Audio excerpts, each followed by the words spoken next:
Ladies and gentlemen, you're all very welcome to the February lecture of Carlow Historical and Archaeological Society, and we're delighted this evening to welcome Courtney Mundt to give the lecture or talk on mapping and researching the Cillíní, unconsecrated children's burial grounds of Ireland. Courtney is an American fourth-year PhD researcher at Queen's University Belfast, and before starting at Queen's in 2019, Courtney completed a Master of Science in World Heritage and a Master of Arts in Archaeology in 2017, both of those at University College Dublin. She's also worked in the Republic of Ireland, and I've just lost what I'm trying to say. Commercial archaeology? Yes. In archaeology at UCD. She's also worked in Ireland as a commercial archaeologist. She has also given lectures to the European Association of Archaeologists and the Institution of Archaeologists of Ireland. So, without further ado, I will hand over to Courtney. We really look forward to your lecture this evening, Courtney. Thank you for coming, a long journey down from Belfast today, and we're delighted to have you. So, you're very, very welcome.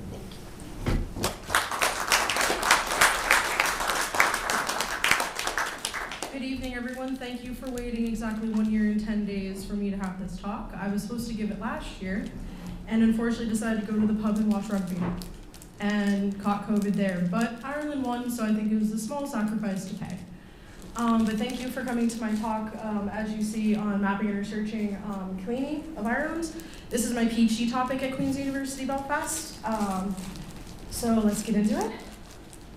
So I'm just going to give you a brief overview of what I'm going to talk about, which are what exactly Cillíní are, the definition for my PhD, previous research on them, and the recorded numbers currently across the island. And then I'll go into what my PhD research has been, the challenges I have faced, and conclusions. And I also have a little special treat in here for you guys later. So the definition that I'm going with for Cillíní, children's burial grounds, in my PhD is a clean, which is the diminutive form of the Irish kill, which is church or cell, is a type of burial ground used primarily for burying unbaptized and stillborn children, but was also sometimes used to bury adults who were not deemed eligible for burial in consecrated ground. These would be people who may have committed suicide, had mental or physical disabilities, shipwrecked sailors, people like that. These burial grounds can be found within older archaeological monuments, close to natural landscape features, and or near anthropomorphic boundaries such as townlands and baronies, etc. So examples are disused churches and graveyards, megalithic tombs, grass and ring forts, close to water sources, or near fields, townland, barony, or county boundaries. These were started from roughly the 16th century to mid-20th centuries in use, and the Irish names for them include Caldrag, which comes from one of the Irish words for burial ground,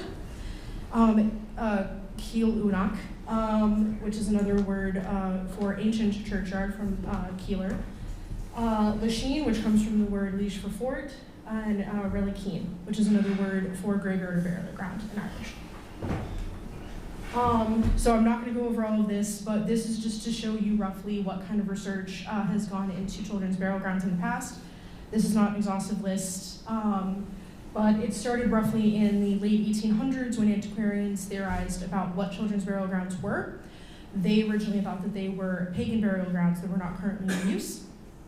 But then that research has gone on into the most recent article, which is the 2023 article by Dowd and Anderson, which is about children's burial grounds of Donegal.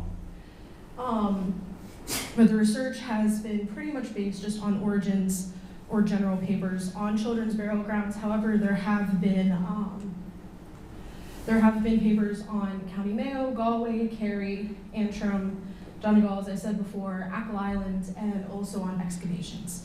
So there has been research, but it hasn't always been that focused. It has come along over time. So roughly across the island of Ireland, there are 1,693 recorded children's burial grounds. The vast majority of those are obviously within the Republic, with 1,643. 66% of those, so 1,114 of them, are found just on the west coast of Ireland alone. Galway has 480, Kerry has 260, Mayo has 224, and Clare has 150. If you compare that to the east coast of Ireland, you can see that the east coast is very much lacking in recorded children's burial grounds. And then in the north of Ireland, Northern Ireland, you would find roughly 50. So that goes from Antrim with its 19 all the way down to Down with 1. However, my research has shown that there are clearly more than that. So my case study counties are the counties of Fermanagh, Meath, and Antrim. And my 4 PhD questions are, what are the religious influences behind Cillíní origins? Is the analysis of Ordnance Survey, OS resources, maps, memoirs, and letters, in the UCD Irish Folklore Collection Schools Folklore Collection useful for finding misreported or previously unrecorded Cillíní? Is oral history research with local communities useful for finding misreported or previously unrecorded Cillíní? And how can landscape analysis help to better understand the locations of Cillíní? Now, I am in my 4th year, so I am writing up, so I do not have definitive answers to all of these questions yet. That will hopefully be in September when I do have those. So the religious influences behind Cillíní origins, the working theory currently is that different Catholic orders enforce canon law in varying degrees of strictness, which is one of the reasons why there are more Cillíní on the West Coast. The West Coast had more Franciscans, who were much more strict with their interpretation of canon law. And the East Coast genuinely had more Jesuits who were less strict and may have been more easily able to turn a blind eye. So one of the reasons that children's burial grounds exist is because the Roman Catholic Church in the 16th century decided to do a Counter-Reformation to the Protestant Reformation. And part of what the Roman Catholic Church did was that they went back on their older theological teachings. One of these was by St. Augustine of Hippo, who was a 4th century AD theologian. And he preached that the unbaptized should not be allowed to be buried in consecrated ground because they were, quote, tainted with original sin. This was then put into canon law, which was canon law 1239, which applied only to unbaptized and stillborn children. Canon law 1240 applied to certain adults who were not allowed to be buried in consecrated ground. And this was enforced by the Catholic Church until the end of Vatican II in 1965. There are also obviously socioeconomic reasons, for why these would exist, such as the price of burial, the proximity to burial grounds, social stigma, etc. This is the part of my research that is still under investigation. So some of the resources that I used for my PhD were the Ordnance Survey and the School's Folklore Collection. So the Ordnance Survey was established in 1824. There have been more than 6 editions of the maps, but the 3 editions that I'm looking at are the ones from the 1840s, the 1860s, and the early 1900s. Most of these were on a scale of 6 inches to 1 mile, and they are available online as part of the National Monument Service here in the Republic, and as part of the Department for Communities in Northern Ireland. The school's folklore collection is housed at UCD, but is also available for free online on ducas.ie. The school's collection was supervised by the Irish Folklore Commission from 1937 to 1939, where senior secondary school children in the 26 counties of the Irish Free State went out and collected the oral traditions and folklore of their local communities. This resulted in over 750,000 pages of local history and oral tradition, and it has been very, very beneficial to my research. So my findings, just to be very brief with that, is Fermanagh, I found 7 new children's burial grounds, 2 of which were unregistered. In Meath, I found 9 new ones, 2 of which were unregistered. And in Antrim, I found 35, with 3 that were unregistered. And I'm going to break that down for you now. So in Fermanagh, had 6 recorded. Thanks to my oral history, I found 1 and confirmed the location of 2. With the OS maps and memoirs, I found 6 more. Unfortunately, the folklore collection, because it did not cover what is now Northern Ireland, there was very little to go off of with the folklore. And in total, there is 13 recorded children's burial grounds in Fermanagh, up from 6. The site types are, as you see on the right, the most significant, obviously, are the ecclesiastical and the graveyard ones. So it shows that there may have been a bit more of a religious aspect to children's burial grounds, at least in this county. So this is the map I have of, that I've made. The yellow circles are the new children's burial grounds that I have found. The pink diamonds are the current recorded ones, and the white squares are the non-recorded children's burial grounds. And I'm going to talk to you about 2 of the ones that I have found. So this one here on the west side of Fermanagh, 190-24, and then one in the southern part of Fermanagh in Derrylin. So this children's burial ground, which was known locally as Clochnamarv, which comes from the Irish Clochnamarv, which means burial place of the dead, or place of the dead, excuse me. And this was confirmed as a Cillíní by the landowner, who was around 70 years old, and had been told by one of their parents that they knew of at least 2 children buried in this burial ground.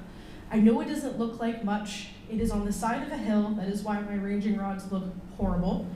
But it is basically on the side of the hill, and it is a collection of stones covering where the children are buried. You can kind of see it in the top left map that there is very close to a water source, and is also very close to one of the county boundaries. So it is a bit of a textbook clean, if you will.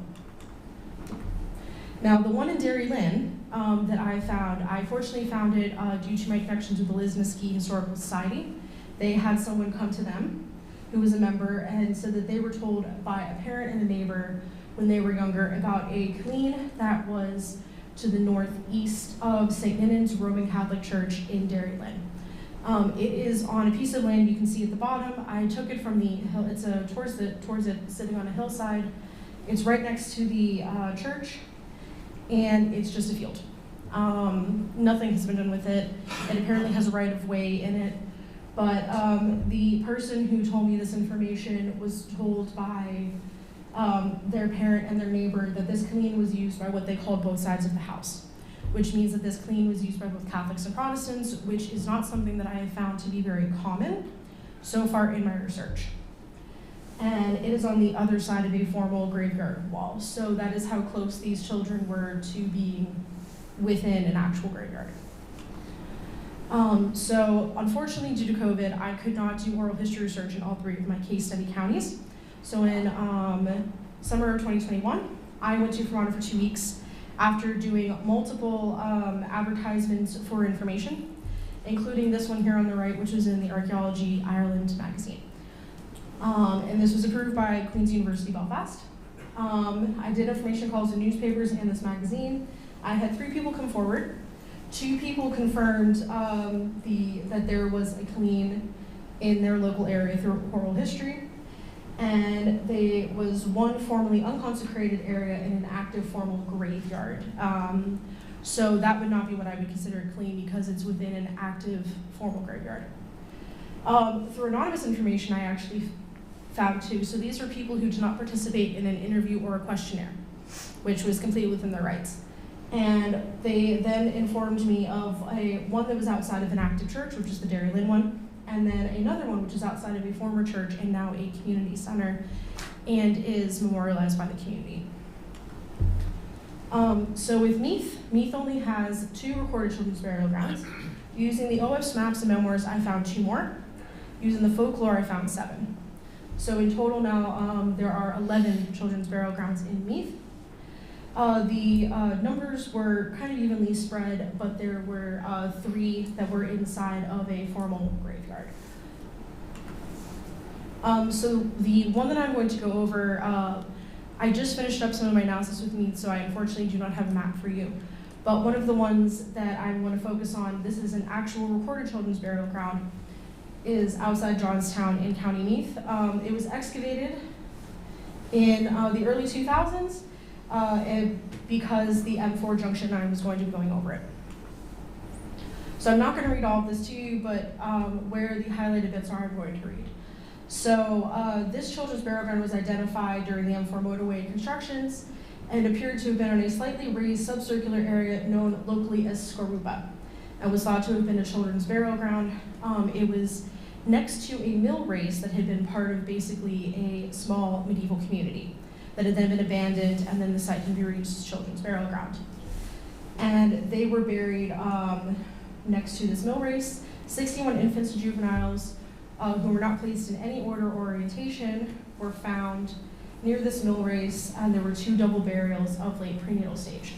There were also 2 adults among these infants, and thanks to these remains, they were able to carbon-14 date the remains to roughly 1650 to 1960. From what the locals had said, when you read the reports, this burial ground was out of use by the 1920s. So that date matches up with the carbon-14 dates. So I was looking at the OS maps and to see if this was recorded on the OS maps as a children's burial ground. And the Cassini maps were the 3rd edition, 4th edition ones, so from the 1880s to the 1900s. As you can see where the white dot is, there's nothing recorded there. The same thing goes for the historic 25-inch and the historic 6-inch. So while the community may have known these were there, the OS surveyors were either not told or just simply did not know.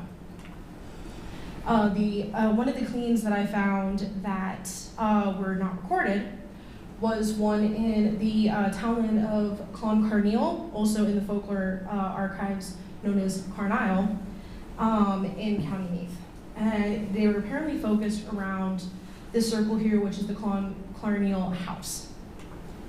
And on all of the OS maps, it is only marked as the Cloncarneal house. The graveyard itself is not buried or recorded, but is found in the folklore. And in the blue bit there, you can say, in former years, unbaptized children were buried in a field at Carnisle. The field is on the Brown estate, the Cloncarneal house, and is a field that is called the churchyard field, which is a common name that I've been finding for these children's burial grounds. So this is one example of it from the folklore. And then there was another one as well, where it says there was a space in the graveyard where unbaptized children were buried. This small space is called limbo, which is a common, which is where in the Catholic Church they said that unconsecrated, unbaptized and stillborn children went whenever they passed. So then in Antrim, which had the highest numbers, there were 19 recorded. Previous research that had not been published found 22. Using the OS maps and memoirs, I found 13. Again, with the folklore, because the Folklore Commission was not in Northern Ireland, there was nothing recorded for Antrim. In total, there are now 54 children's burial grounds in Antrim. The most, however, found near ecclesiastical and graveyard sites. So this is my map of Antrim. It's slightly complicated, but the orange squares are the recorded children's burial ground sites. The blue triangles are the children's burial grounds that were found by other researchers. The yellow dots are the ones that I found. The green triangles are unrecorded sites that other researchers found, and the pink circles are the ones that I found. So 2 sites that I'm going to focus on are this one here in the western side of Antrim, 1215, and then another one that I found, which is still on the western side, going towards the middle of it, next to Dunmanning Road, which is outside of Boundary. So Antrim 1215 is a church and graveyard that are in a field on a farmer's property. And I had someone who contacted me after they saw my information call, who, while they were living in Fermanagh, they had grown up in Antrim. And they told me that there was a clean between Ballyboggy Road going out of Ballymoney towards Ballybogie and the Seacombe Road. It is on the farm that my mother grew up. My mother, who lived from 1917 to 2016, remembered mothers burying stillborn babies there. So this children's burial ground was still in use in the early part of the 20th century. And in the, if you look on the site's monuments record for Northern Ireland website, it just says the OS memoirs recorded that it was still used for, quote, the burials of the poorer sort. However, obviously that was not completely correct because it wasn't just the poorer sort, it was also children being buried here. And if you look on the Ordnance Survey maps, so the second edition is up top and the third edition is on the bottom, all they say is Kilmoyle Church, site of, and graveyard. There's no indication of a children's burial ground here. However, at one of the sites that I found in Antrim, there was an actual label for the children's burial ground. And that would be this one on Dunminning Road. It is where that star is, unfortunately under a bunch of trees, and is very close to a private nursing home, as well as to the Craig's Parish Church. When I was looking at the Ordnance Survey maps, I obviously didn't think that I was going to find them because the first edition one shows nothing where that square is. However, the second edition one, which is from the 1860s, says Old Graveyard for Children, which is one of the many names that I have found for children's burial grounds. And it is in this spot right there as of the OS2. As of the OS3, it is no longer labeled. So what happened to it, I am not sure of yet. I am not sure if I will ever find out given how far back it is. However, I'm still chasing up leads currently on it to see if I can find anything. When I did my master's thesis in 2017 in University College Dublin, I looked at children's burial grounds in County Mayo. And part of my analysis was looking at how children's burial grounds block into the landscape. So looking at their elevation, their proximity to other sites, what type of soil and geology they're on, and things like that. And I haven't done this quite yet for my 3 case study counties, but just to show you an example of what I did for County Mayo, I did what is called a digital elevation model, which shows the elevation of the county. The red is the highest points, the green is the lowest points. And on average, children's burial grounds in County Mayo are 52.3 meters above sea level. Does this mean anything? I don't know yet. However, having this information means that someone in the future who has better technology than me could possibly say that there is something significant about that. And looking at it for the other 3 counties, there could be an indication that perhaps children's burial grounds tend to be on more mid-range heights because obviously you have to be able to reach that. And if it's by sea level, it could get washed away, or if it's too high up, you might not be able to get to it. As a little thank you, I have decided to briefly go over the 5 children's burial grounds of County Carlow. They are, as you see right here, going from, I will be looking at them from north to south, and I hope you guys enjoyed this little bit. It didn't take me very much time to look at, but I figured since you guys waited so long for me to come, that I would at least be able to go over your children's burial grounds that are recorded so far. As I said, there are 5 recorded by the National Monument Service in Ballintownland, Fennis Court Townland, Mitchell Townland, Drumfay Townland, and Temple Naboe. So the one in Ballintownland is the white dot right there with the red circle around it. This is a children's burial ground that was found in a reused ring barrow. And there are 8 other sites within 400 meters of this children's burial ground. And a lot of times, as I've found with children's burial grounds, there are other sites commonly associated with these children's burial grounds. Try to make sure everybody can see, sorry. Is that better for you guys? Can you actually see it? Okay. So basically there's a church, a graveyard, 2 holy wells, other enclosures, and a flat cemetery near this particular ring barrow. And I'm not going to read you the exact description that is on the National Monument Service website. I'm just going to read the green. This site was referred to locally as the Old Churchyard and used as a burial place for unbaptized children. And so that's it again within its local landscape. I looked at the OS maps briefly to see if it was actually marked as a children's burial ground. And unfortunately, as you can see on them, it is not. But thanks to local information, it was recorded properly as a children's burial ground. This is the Fennis Court Townland one. It is within an old ecclesiastical enclosure with a church and graveyard. It is within 1.5 kilometers of 13 other National Monuments sites. It is logged as a church in ruins on the OS maps, and again, logged by the community as being reused as a children's burial ground. So again, I went to look at it in its landscape and then at the OS maps. And while it is logged as a church in ruins, it is not logged as a children's burial ground. But again, local information helped make that possible. This one in Mitchell Townlands, which is the third one there, according to O'Donovan, who was part of the Ordnance Surveys in 1839, this was a small burial ground for stillborn children in an uncultivated, unenclosed area. It is, however, within 500 meters of 2 ring-forest rats, and it appears to be very close to a road and a field or townland boundary. So it does kind of click all of the boxes for a children's burial ground. So it is right there where that white dot is with the red circle. And on the OS maps, it is not marked, even though it is logged in the Ordnance Survey letters as a children's burial ground on any of the maps. But as you can see, it is very close to a road and also to what is probably a townland boundary. The children's burial ground in Drumfay, which is the 4th one there, it is the second most southern one in County Carlow, was noted again by O'Donovan being north of a graveyard and consisting of a small unenclosed, uncultivated rectangular area marked with a Latin cross, and is within the boundaries of the Drumfay Cemetery and north of a ruined church. So it is that white dot there above the cemetery, and this one is actually logged as a children's burial ground on the OS maps.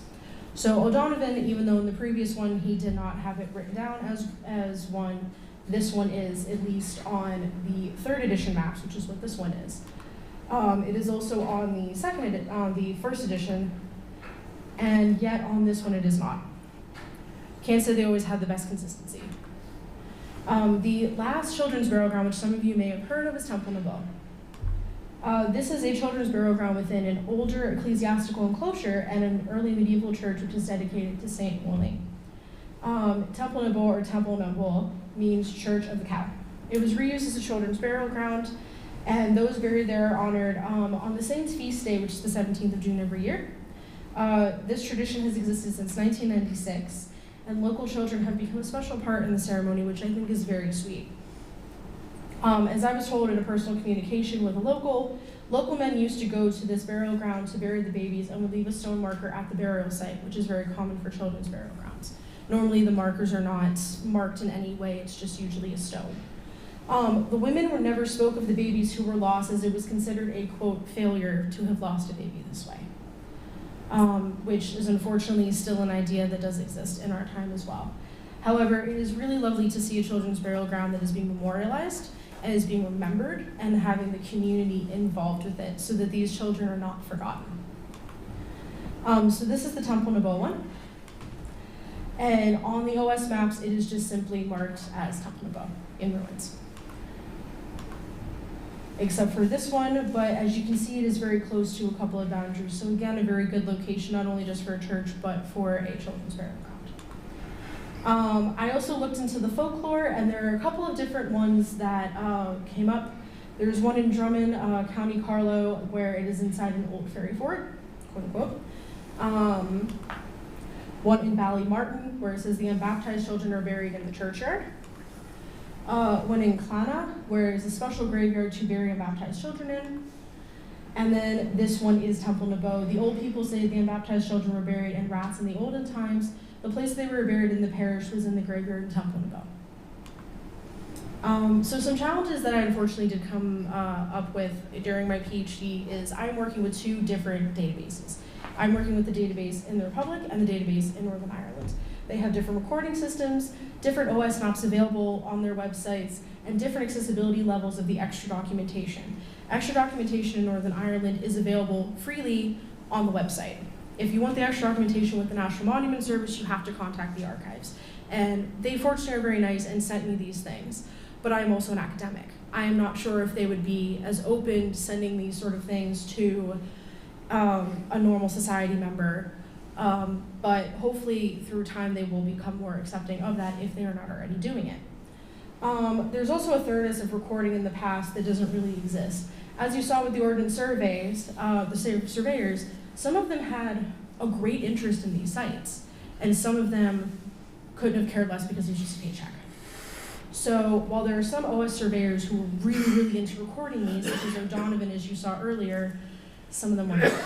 And so Unfortunately, if there was any information about these in the 1800s, that has been lost because the Ordnance Surveyors did not write it down. There were also the antiquarian theories that I discussed earlier, which were that these were pagan sites. And of course, the antiquarians, in true antiquarian form, did not go out and ask the common Irish person what these sites were. They just made up their assumptions and figured that the pagans were inspired by the Romans, because everyone's inspired by the Romans, to build such sites. There's also the fact that local oral history does not survive very well. The people that I spoke to in Fermanagh were usually people who were over the age of 50 or 60 who had heard from an older family member about these sites, and that older family member had usually passed. So this is an oral tradition that is fading out very quickly and a lot faster than I can do research. There are also differences in definitions and requirements of what a clean is across researchers. There are previous researchers who have said, oh, this is labeled as a disused churchyard or disused burial ground, it must be clean. Just because a churchyard is disused does not make it a clean unless there is proof that there are children actually buried within this burial ground. The presence of children being buried there is essential for the classification within my PhD. There can obviously be adults buried there, but if there are only adults mentioned, I cannot say for certain whether or not an area is a children's burial ground. There are also labeling inconsistencies, as you saw on the maps. They can be labeled children's burial ground for children, clean, the English or Irish spelling, many different names. And because of that, there is inconsistency within the databases for logging them. So you can type in multiple different terms for it and come up with different data. And none of this data is synced up. And then also the information on Cillíní within the supplemental and archival documentation sometimes is not logged properly in the site descriptions online, which is why getting a hold of that documentation was so essential for my research, because otherwise I would have missed quite a few sites. So in conclusion, researching the Ordnance Survey sources and the school's collection is a sound methodology for Cillíní research. However, there's so much more research that needs to be done on Cillíní. I'm the first person to do a PhD on this.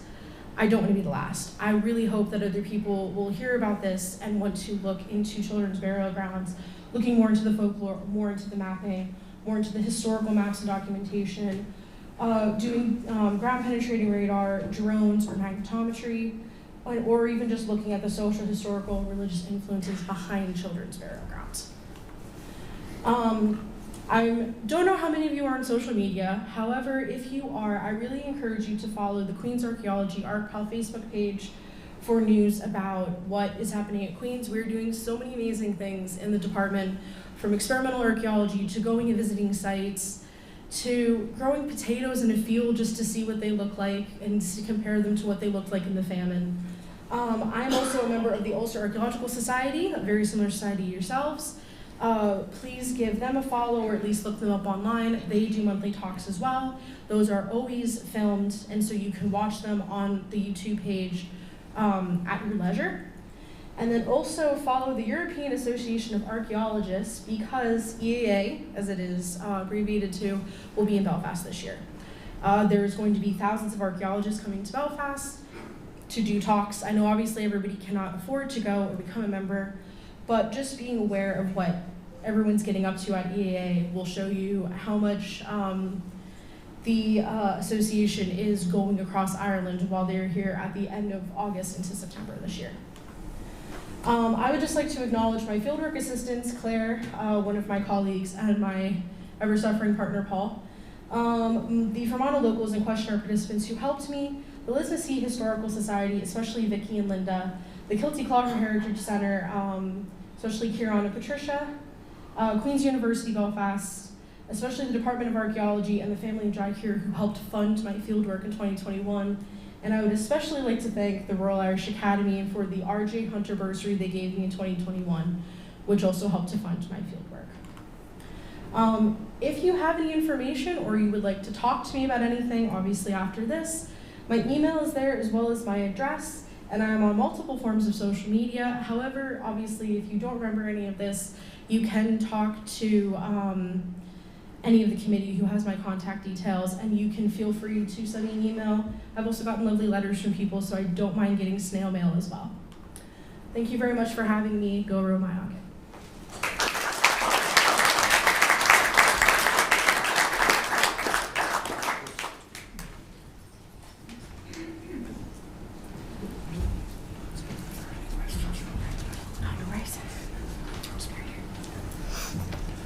Thank you very much, Courtney, Thank you. for that interesting lecture. I think we're probably all aware that in many churchyards and graveyards around the country and in our own local area, there are now several with plaques that mark or at least remember those who were buried maybe outside the graveyard or close to it, but certainly acknowledged as such. And that's really only happened in the last number of years. Some questions for Courtney. She'll be happy to answer any she can. So have we any questions? Or did I bore everyone to that? John?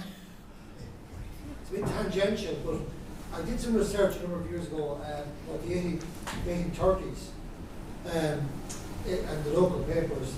Burke and Hare, the resurrectionists, were big news, huge news, couldn't believe it.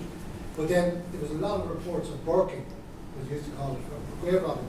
I just wonder, did you ever come across anything in terms of Cillíní where people were burying children at night, which I think was common enough that were done at night, and it was reported locally as a body snatching?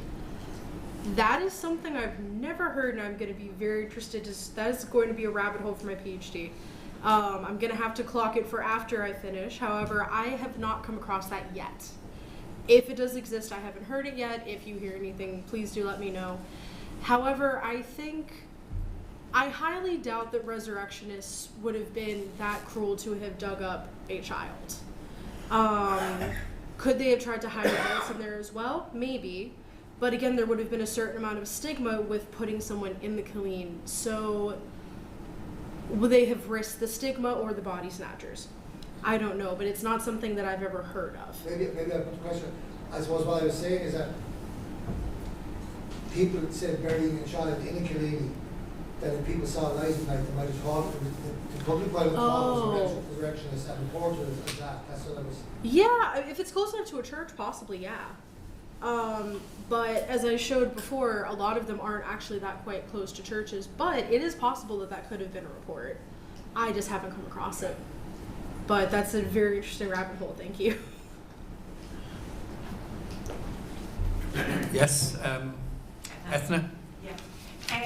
You mentioned about one of the Cillíní in Fermanagh, and that there were Catholics and Protestant things. Yes. We're all buried there, sorry. Were all the others all Catholic, or? If I can find it. Sorry, the reason I have so many slides is I don't trust the transition things in PowerPoint. As far as I have come across with your question, I have yet to find another Cillíní that mentions it being used by both Catholics and Protestants. Are there any that are used by Protestants only? I have never come across that. Catholic belief. I have, so as far as I'm aware, I grew up in Pennsylvania, which is a very Protestant area, and from what I saw with our local churchyards, children normally in Protestant churchyards were buried in their family plots. With Derry Lynn, for it to have been used by quote both sides of the house, that is very unusual, and my supervisor, who has been researching children's burial grounds since the 1980s, has yet to come across A, a Cillíní that was used by both Catholics and Protestants, or B, a Protestant-only Cillíní. That doesn't mean they don't exist, but we have yet to come across that. So as far as I'm aware, this is a very unique situation, and in terms of a Protestant-only Cillíní, I haven't come across that yet.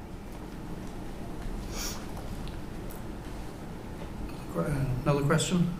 Yes, Ellen? Yeah, I'm just wondering, to do with that as well, would there have been a similar ruling within the Protestant Church, like you said, St. Augustine ruling? When it comes to that, as far as I've seen with the religious research, anything that the Catholic Church was harping on, the Protestants were going the opposite direction of. And I think one of the things that a lot of Protestants, people who became Protestants, did not like was the fact that children were barred from burial in consecrated ground. So I think that's why, one of the reasons why we're not seeing that within certain Protestant orders, because I think they kind of went the opposite way, and they just went, regardless, everybody gets buried in consecrated ground. So, yeah. I think limbo would be a specific Catholic belief. Yes. Limbo is only found in Catholicism. And that was, again, something that came up during the Counter-Reformation, because I believe it was proposed, limbo as a concept was proposed by St. Augustine of Hippo. So, as I said before, Protestants were kind of rejecting everything possibly Catholic, so they also rejected limbo, as far as I'm aware. Yeah.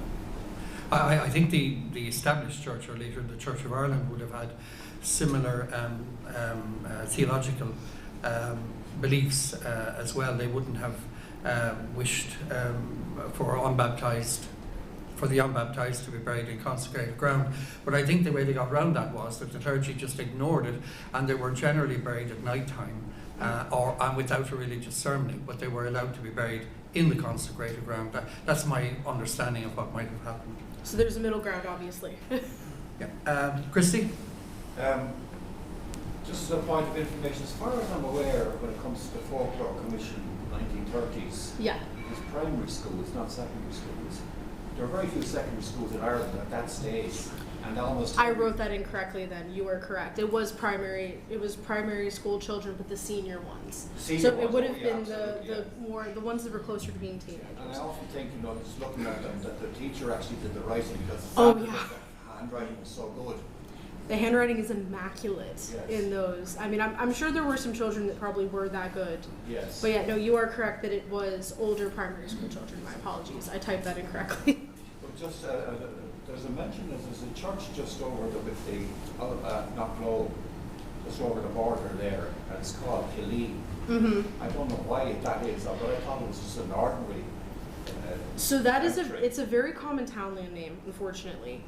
But it just, the name Cillíní means little church. So it could have been that instead of there being a large parish church there was just a much smaller one. So unfortunately, it's also with folklore, just because there's the name Cillíní does not mean necessarily there was a Cillíní. It's because it's kind of like, well, what came first, the chicken or the egg? Was the townland named Cillíní because of a Cillín, or was it named that because of a church, or is there a Cillín there because of the church? So it's a very common townland name. That's a whole other PhD. And the other point was that, isn't it, like all those in Antrim, to me Antrim is a very Protestant, very established church, Mm-hmm. Presbyterian area. Yes. But that is, so I'm going to have to be looking at obviously how religion changed in Antrim during the plantation period. So that's going to be part of my religious research, is I'm going to be looking at and mapping the Catholic and Protestant populations throughout Antrim and seeing if where those are matches up maybe where there were more Catholic areas. So that's another bit of my research that I forgot to go over that is something else I have to look at, is if there's Catholic populations there, does that mean there's a Cillín there? It's also possible that, say they're not near Belfast, there'd be more rural areas. Belfast will be so built up Yes. that there could be some there and just. Yeah, they could have, and Dublin only has 2 recorded children's burial grounds. Is that because there was only 2, or is it because Dublin is built up so much and was part of the Pale that they just destroyed them? I don't know. I would need a time machine. Audrey? Just on information, that North Coast section around Ballycastle is very Catholic, very nationalist, and they enjoy the main farming. I think that's where one of my supervisors is from. So yes, that's part of the theory. But thank you for adding that information back into my brain. It is now safe there. Sorry, could we go back to the map of Ballon for a second? The what? The map of Ballon in Carlow. Yes, of course. Because there's another one. I was going to give it to you tonight. Yes. So this is the one in Ballon. Okay. Yeah. So there's that one that is circled. If you want to go up to the screen and point it out, you can. You are more than welcome to do so. It's not actually on your map there. Huh? It's not on the I map. have a map here. And to Oh, be you honest do? with you, Okay. what's confusing me is what the writing. You put it back up the writing for a minute. They're talking about a large boulder. Okay. That's not there. It's in this here. Okay. That he has mixed it up. Okay. It's over here. That's the school. It's in here. Okay. It's right. It's Yeah, and to there is a large to the boulder east with of it. lines on it. Okay. And he You has printed this out. Thank you. Fabulous. So it's actually right there. Okay. Yeah. And if you put up the writing, that's up on the hill. So you see this large round boat with Yeah. the channels. That, well, I don't know if there's a second one, but there's definitely a stone there. Right there. Okay. Yeah. And I read that before. I thought it was referring to ours, Okay. actually. I put my It would name be on very uncommon for there to be two in one townland. That's what I So think. you may be, I'm not saying the National Monument Service did screwed up, but they may have been misinformed by someone else. Yeah, there's definitely stone. My name is on the back of there and Oh, phone number. fabulous. So, Thank you so much. okay. Anyone else got another one? She's my favorite so Councillor far. Brendan. A related bit of information. There's an interesting place up in County Louth. It's Yes. called the Hopping Church. I have heard of the Hopping Church, yes. And the story of the folklore is that there was a church there, obviously, and it's still there. The wall is still there, but the foundation of the wall is 2 feet away from the actual wall. And the story was that an excommunicated man was buried inside the church, and overnight the wall hopped. That is one of those stories. Then outside the church. Yes. But it's a local attraction up in near RD. There's even the Hopping Church bar near it. It's funny you say that because anything to do with why the church hopped. it is in Canon Law 1240, Old Canon Law 1240. One of the people that was banned from consecrating ground was excommunicated people. So it would make sense that there would be some sort of folklore around that. And when it came to County Meath, one of the ways that I actually found through the folklore, a lot of the children's burial grounds that I did, was they talked about what is called a stray sod. And a stray sod was supposed to be a patch of grass where an unbaptized child was born. And if you stepped on it, you then lost your way. You went astray. And the only way that you could combat that is if you turned your jacket inside out. And then apparently you would be able to get out of wherever it was that you were. But that was how I found some of my children's burial grounds, was the fact that there was that little bit. So, but it is funny you mentioned the Hopping Church, because that's one of my favorite folklores. Is the fact that this church was just like, no, we're good, we're leaving. A very bad storm in February 1715. Well, they would just call that an act of God. So there you go. Any other questions? Lynn? Yeah, sorry, while I was away, Courtney. Yeah, just in relation to the folklore, because it's very interesting. I went on a walk there last year with Dr. Aileen Lavna. She's wildlife and folklore, you may know her. And she mentioned on that walk about Cillíns and about the folklore associated to protect them. So they were put into those fairy forts and other places, you know, to keep people away, or in a field where maybe there was stones or a hawthorn tree became the fairy tree, as a means just to protect the grave and to keep people away and that sort of thing. So just interested in any stories you have in there. So I was told when I was doing my field work by someone about hawthorn trees and how they are associated with the fairies and then also with children's burial grounds. And I looked into tree lore. I know this is very random, but I looked into tree lore, and one of the reasons that the hawthorn tree is kind of associated with the fairies is it's one of the trees that's supposed to be what the crown of thorns that Jesus wore is made out of. So it has this negative connotation. And so of course it's associated with the fairies. And something else I actually came across in the folklore was a belief that the fairies are fallen angels and that they were kicked out by God during the rebellion of Satan. And so that was one of the reasons why the Irish didn't mind that the fairies were protecting the children in the fairy forts. And in County Mayo, most of the children's burial grounds I found were in ring forts. Is that because there was more ring forts? Or is it because of a belief in the fairies? I don't know. But overall, my numbers, it was more than, I can't remember the exact number, it was more than half, were either in a ring fort or very close to one. So yes, there is also the lore with, there's so much lore that goes with children's burial grounds. I could do about 4 more PhDs if I wanted to, yes. Can I just ask you as well then, have you ever come across any then that did actually have markings that were properly, you know, describing, or were they always just anonymous or rocks or, you know, those sort of things? Was there ever a case where people actually, although they were unconsecrated, marked the grave in any other way? Normally not, because I don't like using the word clandestine, but usually the burial of a child was a bit of a clandestine thing. Even though these sites a lot of times were still within sight, people kind of wanted to keep them out of mind because there was so much negative connotation associated with the loss of a child.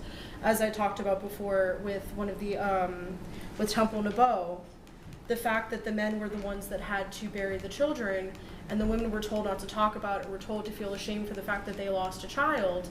As we now know with modern medicine, when someone has a miscarriage, it could be for any reason. It's not a, quote unquote act of God. It's not some sort of punishment for a sin. Something happened and they lost that child. And there shouldn't be that stigma anymore. It's 2023. We shouldn't have this stigma anymore. However, it does still exist. And I hope with my research and me talking about it more, that stigma, the more that people talk about it, the more this stigma will hopefully go away. But it is unfortunate that, these children were buried at night with no proper service, maybe just a basic prayer as the soil was thrown over them, in just maybe a little, white wooden box. And that's why I like Temple Nebo so much, is because it's one of the children's burial grounds that I've come across that has been memorialized and is being honored every single year. And I just think it's very sweet. There's another one called the Isle of the Dead, Olonamarv in Donegal, where they do one as well. And they have a marker for it that says for the children. They have multiple different clergy come out for it, and they do a ceremony every single year to honor the children there. And there are people living in the nearby town that remember, hearing about an aunt or an uncle buried there or having a sibling buried there. That's how soon this is. Like, it's not just archaeology, it's also living memory. And that's why I have to be very careful with the ones that I look at. There have been some that have been excavated, such as the one with Johnstown, and most of them have been radiocarbon dated to more like the 1800s.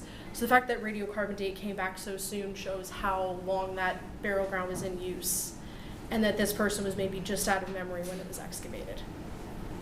And Courtney, when did this stop? When did the use of Cillíní for the burial of unbaptised infants, when did that stop? So it started to fade out in the 1960s after Vatican II, whenever the canon law was changed. So it became, instead of it being that the unbaptized and stillborn could not be buried in consecrated ground, it was said that a child of Catholic parents was allowed to be buried in consecrated ground. So as more and more priests became open to this idea, then the children's burial grounds started to fall out of use. However, we have found evidence of them being used up into the 1980s, and I know of one in Waterford that is still in use that has been consecrated. And it never actually fell out of use. And now it is used, if there is a child that does unfortunately pass away very young, they're put there because they're with all the community children. It's a very big way for them to honor it.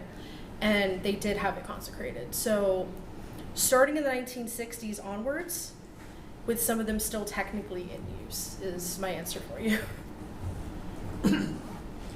Yes. I think you partly answered my question there, but I mean, obviously they were very close to churches, etc., for a security point of view, so that they wouldn't be interfered with. But the other question I'd have is, say you knew of a site and you wanted to excavate it, what would actually remain there at this point in time of a child burial? Okay. Would there be anything there? I purposely did not put human remains in this presentation because I wasn't sure how people would be accepting of it. There have been about between 30 and 35 children's burial grounds excavated. None of them have been excavated intentionally. I personally would not intentionally excavate a children's burial ground unless it was in danger of being destroyed. Most of the ones that have been excavated due to road schemes or housing development, or a farmer just plowed up a field one day. But what has remained is, unfortunately, children remains are very soft and can easily disintegrate. So a lot of times what is found is usually the bigger, thicker bones of the body, which would be the head, the pelvis, and some bits of the arms and the legs. Beyond that, it really depends on the soil. If the soil is, would destroy that kind of thing, it would. If it's in a sandier soil, it might preserve it better. But it really does depend in an excavation. What you're going to find would be based on what the soil is like. And by looking at the mapping and seeing what that is, we would be able to know, well, there's a children's burial ground here. If they decide to excavate it, what's going to be left? But people don't go out of their way to excavate these sites because they're still so associated with people. Most of the ones that have been excavated, no one knew was there. There was one in Mayo that got excavated in the late 90s, early 2000s during a road scheme. It was next to an old church. They started to get rid of this old church. They were digging near the old church and they went, uh-oh, there's children buried here. And fortunately, during a lot of these excavations, I think with Johnstown, I never got this confirmed or not, but a lot of times when these have been excavated, the children have been returned to the community afterwards for proper burial. And a couple examples I found in Mayo were that there was a section of the graveyard that was created specifically for these children. There was a monument put up for them, and they were buried with the ceremony that they should have had. So I don't personally agree with excavating children's burial grounds unless it's absolutely necessary. And if it is